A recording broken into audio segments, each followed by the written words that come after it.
Most of your suffering isn't happening right now. It's happening in your mind, in the memories you keep replaying, in the futures you keep dreading. But right now, in this exact moment, you are okay. The problem is, your mind almost never lets you stay here. It pulls you backward into the past or forward into futures that haven't arrived. And that gap between where you actually are and where your mind constantly takes you, that is the source of almost all human pain. This is the central insight of one of the most quietly powerful books ever written, The Power of Now by Eckhart Tolle, a book that has sold over 10 million copies, not through advertising, but because one person gave it to another and said, "This changed something in me." Today on The Mindful Edge, we go deep into 5 ideas from this book, ideas that explain why your mind creates suffering and exactly how to step out of it. These are not techniques, they are a shift in how you see yourself. Stay with this, because what follows might be the most important thing you watch this week. Eckhart Tolle didn't set out to write a spiritual classic. He was a postgraduate student at Cambridge University in his late 20s, highly educated, intellectually accomplished, and by his own account, profoundly, relentlessly unhappy. One night, the suffering became unbearable. He remembers a thought arising with unusual force. "I cannot live with myself any longer." And then something stopped him. He asked himself, who is the I that cannot live with the self? Are there two of me? That question cracked something open that night. He woke the next morning feeling a peace he had never known. For the next 2 years, he sat on park benches in London in a state of stillness that confused everyone around him. Those years of lived experience became The Power of Now. Published in 1997, the book sold slowly at first. Then Oprah Winfrey called it one of the most important books she had ever read. It has now sold over 10 million copies worldwide and been translated into 33 languages. But the ideas inside it are not comfortable. They challenge the most fundamental assumption most of us hold about our own minds. This is where the book begins, and it may be the most important sentence you will ever sit with. You are not your mind. Your mind is a tool, a powerful instrument, one of the most extraordinary things in the known universe. But somewhere along the way, most of us became completely identified with it. We believe every thought we think. We treat the voice in our head as if it is us. But ask yourself this: who is aware of the voice in your head right now? You are listening to it. You are watching it arise and dissolve, which means there is a you that exists beyond the thought. That observer, that quiet witness behind all mental activity, is your true self. Tolle calls compulsive, uncontrolled thinking the greatest source of human suffering. Not your circumstances, not other people, the uncontrolled, identified mind. The moment you become aware of a thought without being consumed by it, something shifts. You are no longer inside the thought. You are the awareness that notices it. That gap, however small and brief, is the beginning of freedom. Think about this carefully. You have never experienced anything outside of the present moment. Every memory you have, you are remembering it now. Every plan you are making it now. Even your thoughts about the past and the future are happening now. The present moment is the only reality that ever exists. Yet most people spend their entire lives anywhere but here, replaying the past with guilt, regret, or nostalgia, projecting into the future with anxiety, ambition, or fear. And the present, the only place where life is actually occurring, is treated as an obstacle to get through.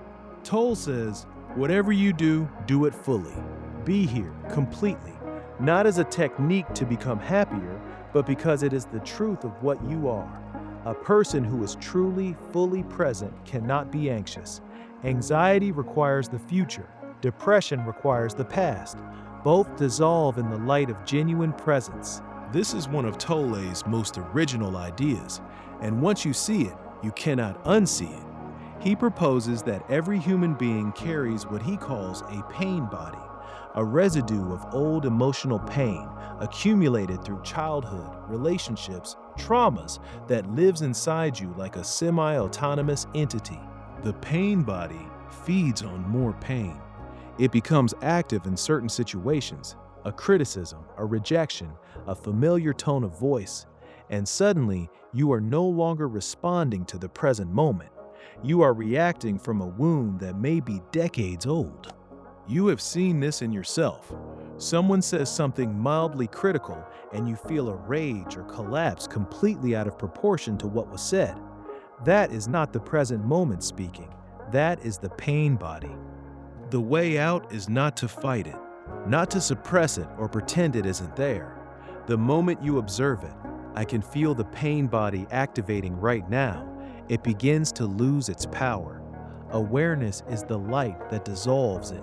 You cannot be both fully consumed by the pain and the observer of the pain at the same time. Choose observation every single time you remember to. Toll's use of the word surrender is deeply misunderstood. He does not mean give up. He does not mean become passive or accept what is wrong. He means stop fighting with reality. Most of our suffering comes not from what is happening, but from our resistance to what is happening. You receive difficult news. That is the fact. But then the mind adds its layer. This is terrible. This shouldn't be happening. My life is ruined. That second layer, the story, the resistance, the judgment, is where the suffering lives, not in the event itself, in the war we wage against it. Tolle says, what you resist persists, and what you fully accept, you move through.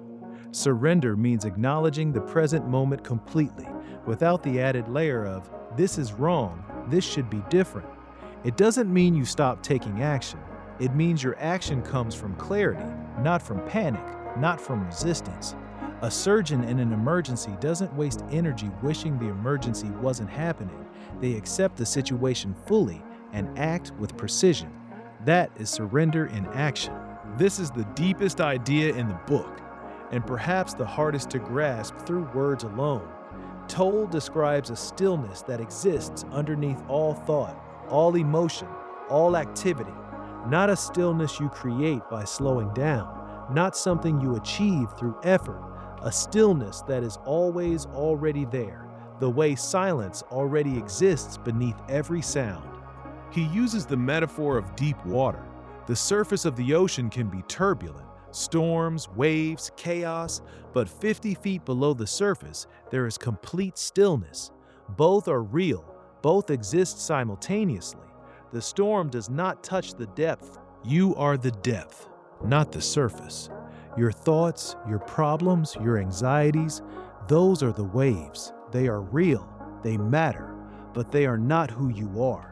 Beneath all of it is a stillness that no circumstance can reach or disturb.